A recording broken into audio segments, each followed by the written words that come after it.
ఈ వీడియోలో 'రావ్ బహదూర్' మూవీ ఎలా ఉందో తెలుసుకుందామండి. దీని డైరెక్టర్ వెంకటేష్ మాహా, హీరో సత్యదేవ్. ఇది రెండో కాంబినేషన్. వెంకటేష్ మాహా ఆల్రెడీ ఇంతకుముందు 2 సినిమాలు కూడా తీశాడు. ఒకటొచ్చేసి 'కేర్ ఆఫ్ కంచరపాలెం', 'ఉమామహేశ్వర్ ఉగ్రరూపస్థ' ఇది థర్డ్ మూవీ. తన డైరెక్షన్ గానీ, స్టోరీ టెల్లింగ్ గానీ, స్క్రీన్ ప్లే గానీ చాలా విచిత్రంగా అనిపిస్తాయి. తను రాసుకున్న స్టోరీలో ఖచ్చితంగా ట్విస్ట్‌లనేవి ఉంటాయి. 'కేర్ ఆఫ్ కంచరపాలెం' కూడా మామూలుగా ఉండదు సినిమా అయితే. సో, ఆ 2 సినిమాల ఎక్స్‌పెక్టేషన్స్‌తో ఈ మూవీ అయితే చూడడం జరిగిందండి. సో, ఆ ఎక్స్‌పెక్టేషన్స్ మనకు రీచ్ అయిందా లేదా? వెంకటేష్ మాహా మంచి కమెడియను, కొన్ని కొన్ని సినిమాల్లో గెస్ట్ రోల్ చేశాడు. యాక్టింగ్ మాత్రం బాగుంటుంది. చాలా రోజుల తర్వాత తన డైరెక్షన్‌లో ఇది మూడో సినిమా. ఫస్ట్ ఆఫ్ ఆల్ ఈ సినిమా ఇంత ఎక్స్‌పెక్టేషన్స్ రావడానికి రీజన్ ఏంటంటే మహేష్ బాబు గారు. ట్రైలర్‌లో మహేష్ బాబు గారు వాయిస్ ఓవర్ ఇచ్చారు. అది ఇంకా ఎక్స్‌పెక్టేషన్స్ పెంచింది ఫ్యాన్స్‌కైతే. సో, ఆడియన్స్ ఈ మూవీని ఎలా తీసుకుంటారు? నచ్చుతుందా లేదా? ఏమైనా ఫ్లాస్ ఉన్నాయా? ఈ వీడియోలో చూసుకుందాం. మీరు కొత్తగా చూస్తున్న వాళ్ళైతే ఖచ్చితంగా ఛానల్‌ని సబ్స్క్రైబ్ చేసుకోండి. సో, ఒకసారి కథలోకి వెళ్దామండి. స్టోరీ విషయానికొస్తే 1968 నుంచి 1991 మధ్యలో జరుగుతుంది ఈ స్టోరీ అంతా. ఒక భువన వంశానికి వారసుడు రారాజు రామప్ప రావ్ బహదూర్. తనే మన సత్యదేవ్. సో, ఈ రామప్ప తర్వాత మన పెళ్లి, పిల్లలు, రాజ్యం వద్దని చెప్పేసి యాత్రకు బయలుదేరుతాడు తిరగడానికి దేశం మొత్తం. తన ఫ్రెండ్ నారాయణచారి తన ఆచూకీ తెలుసుకొని కనిపెట్టి మళ్ళీ తన దేశానికి తెచ్చుకుంటాడు. ఆ సందర్భంలోనే రామప్ప ఫాదర్‌కి కొంచెం హెల్త్ ఇష్యూ ఉంటుంది. సో, తన ఫాదర్‌ని చూసుకుంటూ అక్కడే గడపాలని చెప్పేసి అక్కడే సెటిల్ అయిపోతాడు మొత్తానికైతే. సో, వాళ్ళ ఫాదర్‌కి చూసుకోవడానికి మన నర్స్ వస్తుంది. తన పేరు రేణుక, హీరోయిన్. రేణుకని చూసి ఇంప్రెస్ అవుతాడు. తనని లవ్ చేస్తాడు. ప్రపోజ్ చేయడానికి ట్రై చేస్తాడు. కానీ అమ్మాయి రిజెక్ట్ చేస్తుంది. ఫైనల్‌గా అయితే ఇంక ఒప్పుకొని పెళ్లయితే చేసేసుకుంటారు. వాళ్ళకి ఇద్దరు కొడుకులు. చిన్న కొడుకు పేరు వచ్చేసి కుసుమప్ప, తర్వాత లవణప్ప ఇద్దరు. ఇంకా రాను రాను ఏమైపోతుందంటే కుసుమప్ప చనిపోతాడు ఒక కొలంలో పడి. ఇంక తర్వాత కొన్ని రోజుల తర్వాత ఇంక మన ఈ హీరోకి అంటే లైక్ రామప్పకి క్యాన్సర్‌తో బాధపడుతుంటాడు. అది సడన్‌గా తెలుస్తుందనమాట. రామప్ప క్యాన్సర్ వ్యాధితో బాధపడతాడు. డాక్టర్లుండి నువ్వు 4 నెలల కంటే ఎక్కువ బ్రతకలేవు అని చెప్పేసి అంటారు. కానీ వాళ్ళ మాటలు తనదన్ని సంవత్సరం కంటే ఎక్కువ బతుకుతూనే ఉంటాడు. అందరు షాక్ అయిపోతారనమాట. జాలీగా ఉండడము, తాగడము, చిల్లుండేవాడు. డాక్టర్ల మాట అసలు నడవదనమాట. ఆ క్యాన్సర్ బాధన ఉన్నా కూడా తిను పడుకునేటప్పుడు చాలా విచిత్రంగా ప్రవర్తిస్తాడు. లైక్ అంటే నిద్రమత్తులో ఉలికి పడినట్టు, చుట్టుపక్కల ఉన్న ఇబ్బంది పెట్టడము, కలలో ఎవరో వచ్చినట్టు, ఒక సైకోలా బిహేవ్ చేశాడు కొన్ని కొన్ని సీన్స్‌లో అయితే. ఆ పర్ఫార్మెన్స్ మాత్రం బాగుంటుంది. కానీ తనకు ఒక అనుమానం అనేది ఉంటుంది.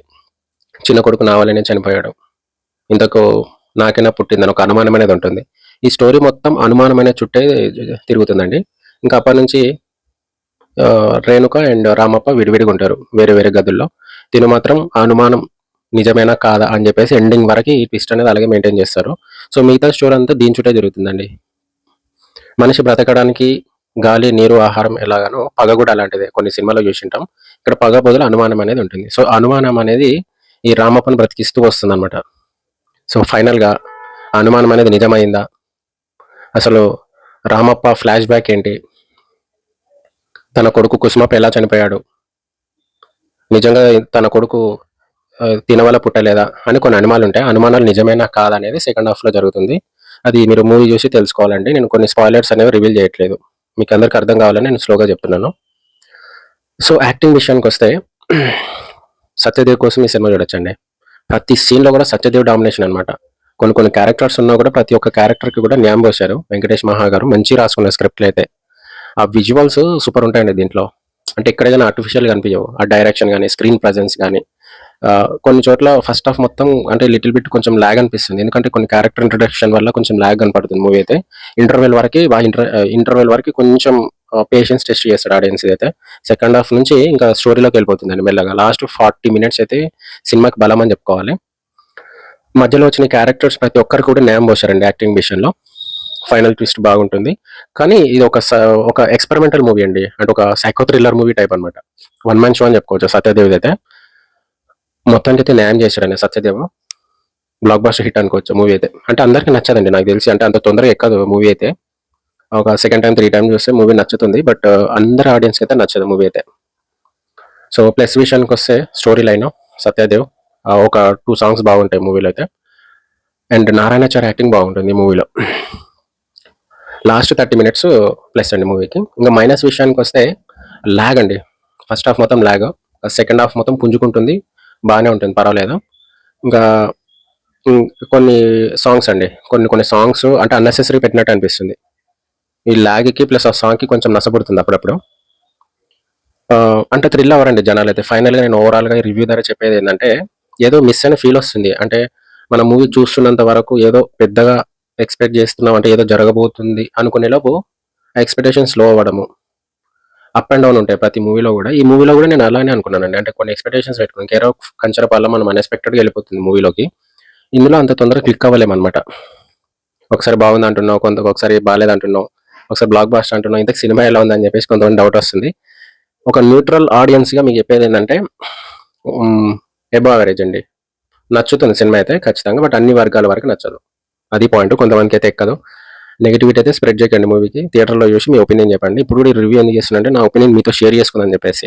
నేను ఎవరికీ గాని యాంటీ కాదు, ఎవరికైతే సపోర్ట్ అయితే కాదు. న్యూట్రల్‌గా అన్ని ఎలిమెంట్స్ కవర్ చేద్దామని చెప్పేసి వీడియో చేస్తున్నాను. సో, నెక్స్ట్ వచ్చేసి 'నాగబంధం' మూవీ కూడా రివ్యూ మొత్తం చూసి పాయింట్స్ అన్ని రాసుకొని రివ్యూ మళ్ళీ నెక్స్ట్ రిలీజ్ చేస్తాను. వెయిట్ చేయండి అప్పటి వరకైతే. సో, మొత్తానికైతే మన వీఎస్ ఫ్యాక్స్ అడ్డా అనేది దాదాపు ఒక 390 అంటే 400 సబ్స్క్రైబర్స్ అయితే వచ్చారండి. మన ఛానల్‌ని సబ్స్క్రైబ్ చేసుకొని, నేను చేసే కంటెంట్ మీకు నచ్చి, నమ్మి ఫస్ట్ ఆఫ్ ఆల్ ఇక్కడి వరకు తీసుకొని రావడం మీ వల్లేనండి నిజంగా అది. నేను ఈ వీడియో స్టార్ట్ చేసి 1 మంత్ అయింది. బట్ వితిన్ 1 మంత్‌లో 350 సబ్స్క్రైబర్స్ పెరిగారంటే నాకు ఒక మంచి బూస్ట్ అప్ ఇచ్చారు మీరు. థ్యాంక్ యూ సో మచ్ అండి ప్రతి ఒక్కరికి. ఇలాగే ఇంకా మనం 1,000 సబ్స్క్రైబర్లకైతే చాలా దగ్గరలో ఉన్నాము. ఇలాగే ఎంకరేజ్ చేసి మన ఛానల్ అయితే పైకి తీసుకెళ్ళండి. నేను మాత్రం వీడియోస్ చేస్తూనే ఉంటాను. ఏమైనా మిస్టేక్స్ ఉంటే కరెక్ట్ చేయండి. నేను ఖచ్చితంగా ఫాలో అవుతాను. తర్వాత కామెంట్స్ కూడా చేయండి. లైక్ అంటే ఎలాంటి వీడియో చేస్తే బెటర్. నెక్స్ట్ మాక్సిమం అయితే మన ఛానల్‌లో ట్రెండింగ్ టాపిక్స్ ఎక్కువ వస్తున్నాయి. Movie reviews, motivational videos. కొంచెం మనకు సబ్స్క్రైబర్లు పెరిగితే ఇంకా కొన్ని ప్లాన్ చేద్దామని అనుకుంటున్నాను. ఈ వీడియో మీకు నచ్చినట్లయితే లైక్ చేయండి, షేర్ చేయండి, సబ్స్క్రైబ్ మాత్రం చేయండి.